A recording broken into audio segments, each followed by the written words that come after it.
Hey cool cats! For your 3D crystal formation drawing today, you will need a piece of paper, a pencil, eraser, and a ruler.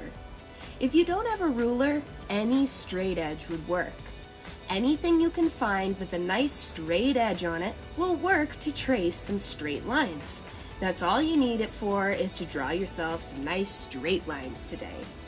When you're ready to draw, make a decision about the layout of your picture. Do you want a vertical layout for a tall set of crystals, or do you want a horizontal layout for a wider set of crystals? Once that's decided, you are ready to draw. The first step to draw the crystals is to draw a bunch of polygons in the top half of your paper. Polygons are shapes made of all straight lines. So triangles, squares, rectangles, and hexagons are just some examples of polygons. A circle or an oval is not a polygon because circles and ovals have curved sides, and all polygons have straight sides only. So, using your ruler or straight edge and your pencil, draw a bunch of polygons in the top half of your paper. Make sure to include many different types of polygons in many different sizes. The number of polygons you draw is going to be the number of crystals you will have in your picture. Okay, so now I have a nice number of polygons going on. I've got some triangles, some diamonds, and some other polygons that I'm not sure what they're called. They're all in the top half of my paper, and I'm ready to add some form to these shapes. Form is an element of art that means 3D, or looks 3D. We're going to add some dimension to each of our polygons with some extra lines. Check it out. On each polygon I drew, I'm drawing at least 2 lines coming off of each, making sure those lines connect somehow. Most of the time it looks like I'm adding a triangle to each one. You get to decide how many lines to add to each polygon, but you do have to add lines of some kind to each one you draw. Now, as you can see, these polygons now look like they have form, or they look 3D just by adding a few simple lines. Each line added creates dimension to the shape. So we've created the tops of the crystals, now we need to create the bottoms of the crystals. Find the bottom middle of the paper with your finger and then scooch it up a bit. Draw a dot to measure.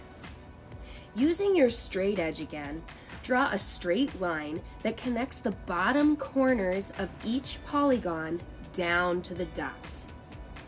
You only have to connect the bottom corners of each polygon to the dot.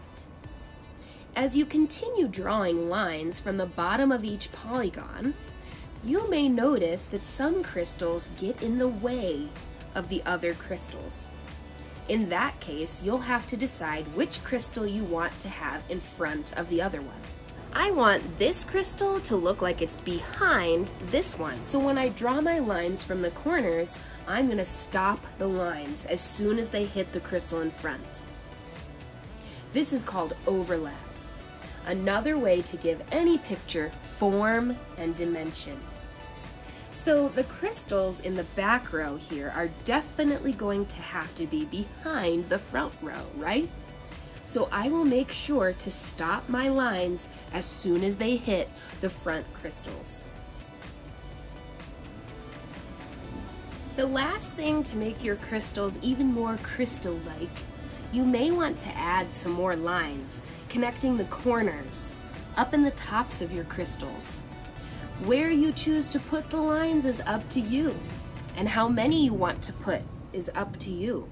Just make sure that any lines you add connect from corner to corner. Now that all of this is done, you can see another amazing trick of the eye that artists use called perspective. Perspective is drawing lines at an angle to make it look like something is disappearing into space, which gives your drawing even more 3D form. At the bottom of your crystal formation, draw a rock shape. The rock shape should go well around the dot at the bottom, and it should cut off part of your crystals at the bottom. We want the rock to hide the skinny part of the crystals. Once the rock is drawn, erase the dot and lines inside of the rock from the drawing. Now the drawing part is complete. If you have the materials, you may want to outline the drawing with a dark color. I think this really helps to make your drawing pop. I usually use black to outline, but today I decided to use a dark pink since my crystals are going to be pink. Now it's time to color our crystals. You can use crayons or markers or colored pencils to color them in, but I think crayon or colored pencil works the best. We've used a lot of tricks to give our crystals form or to make them look 3D. We've used shapes and lines, overlap, and perspective. Now we're going to use our coloring to make the crystals look even more three-dimensional. We're going to choose a color for our crystals. I chose pink. And then we're going to color lighter or harder in certain areas.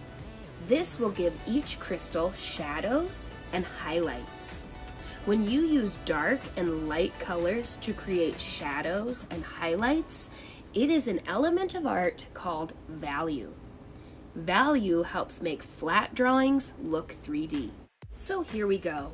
With your crayon or marker or colored pencil, press hard to add dark, shadowy areas at the bottom of each crystal, as well as a dark area somewhere in every shape at the tops of the crystals.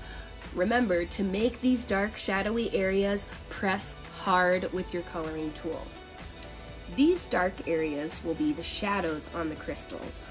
Now it's time to add medium tones to each shape in each crystal. Lighten up your coloring hand.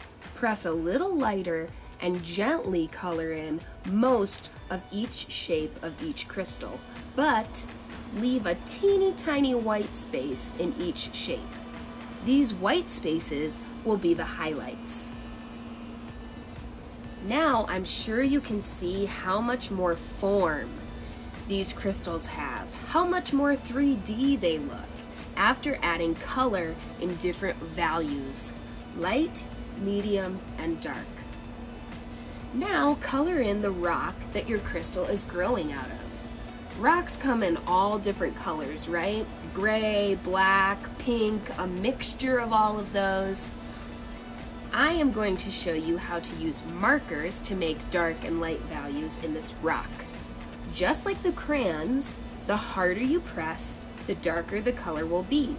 The lighter you press, the lighter the color will be. I just wanted to do that to show you that even if you have markers and not crayons today, you can still make the shadows and highlights in the crystals and in the rock. Your very last job for your crystal artwork is to add some pizzazz to the background. I hope you enjoyed watching your crystal drawing fill out and build up with more and more form. I can't wait to see what you can do.